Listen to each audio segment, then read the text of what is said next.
ზუსტად თავის დაბადების დღეზე გიორგი რაზმაძე 18 წლის ახალგაზრდა მებრძოლი გაიპარა აფხაზეთში 1999 წლის 3 ივლისს და იგი მხურვალე ბრძოლაში ჩაება ტამიშთან მიმდინარეობდა მაშინ ბრძოლა რომელიც 2 ივლისს დაიწყო. მტერმა 600 კაციანი დესანტი გადმოსხადა მიმდინარეობდა ბრძოლა სოხუმის აღებისთვის. ქართველები მებრძოლები იყვნენ ამაყად დაუდგნენ ცეცხლს გიორგი რაზმაძეც იბრძოდა და არ შეუშინდა მტერს. ოჯახის წევრებს რომარ ენერვიულად უთხრა რომ იგი რაჭაში მიდიოდა დასასვენებლად. ამ დროს მხურვალე ბრძოლაში იყო ჩართული. მან სამწუხაროდ ომის დაწყებისთანავე ჯვარი დაკარგა და ჯვრის ძებნაში ძალიან დიდი დრო გაატარა. აღნაგობით ულამაზესი უმშვენი ერესი ვაჟკაცი იყო. ოჯახის წევრები იხსენებენ რომ მაღალი იყო, ახოვანი იყო და ჩანგონით სავსე ბიჭი იყო. თუმცა ეს გადაწყვეტილება ვერავის ვერ გაეგო თუ რატომ გააკეთა. მას კი სურდა ბრძოლა, მას კი სურდა ომი, მას კი სურდა საქართველოს გამარჯვება. პირველ რიგში საქართველოსთვის აკეთებდა ამ ყველაფერს.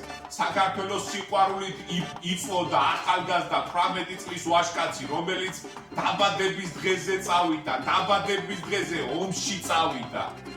ამიშის ბრძოლა ქართველებისთვის ძალიან კარგად მიდიოდა. 600 კაციანი დესანტი, რომელიც მტერმა გადმოსხა, ფაქტობრივად უკვე ნახევარზე მეტი განადგურებული იყო. თუმცა 6 ივლისს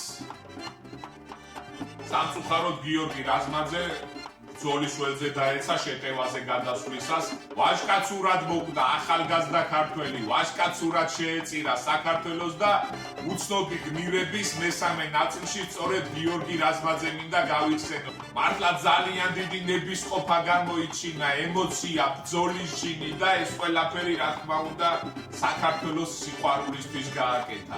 გაუმარჯოს გიორგი რაზმაძის ახალგაზრდა ქართველის უკვდავ სახელს, რომელსაც ჯერ არ ყველა სიამაყი და პატივისცემით იხსენებთ. ამთვის დასაწყისში ქონდა დაბადების დღე 3 ივლისს და მინდა რომ იმ მიერში მიულოცო, მინდა რომ ნათელი და სანთელი არ მოკლებოდეს მის ლამას სულს, უკვდავ სულს და ნათელში იყოს. ამიშის ბრძოლას რაც შეეხება 1993 წლის 9 ივლისს უკვე დასრულდა. ქართველებმა უზრუნველყვეს მტერის განადგურება. ამიშის ბრძოლის შემდეგ და როდესაც სოხუმი ვერ აიღეს, დადეს ხელშეკრულება დაიდო ხელშეკრულება ცეცხლის შეწყვეტაზე. თუმცა სამწუხაროდ მტერმა კვლავ დაარღვია სექტემბერში აღნიშნული ხელშეკრულება და მოხდა ის რაც მოხდა, სოხუმი დაეცა. გაუმარჯოს გმირებს, გაუმარჯოს გიორგი რაზმაძის უკვდავ სახელს, გაუმარჯოს საქართველოს. მოიწონეთ ვიდეო თუ გსურთ კიდე განვაგრძო უცნობ გმირებზე ვიდეოების ჩაწერა.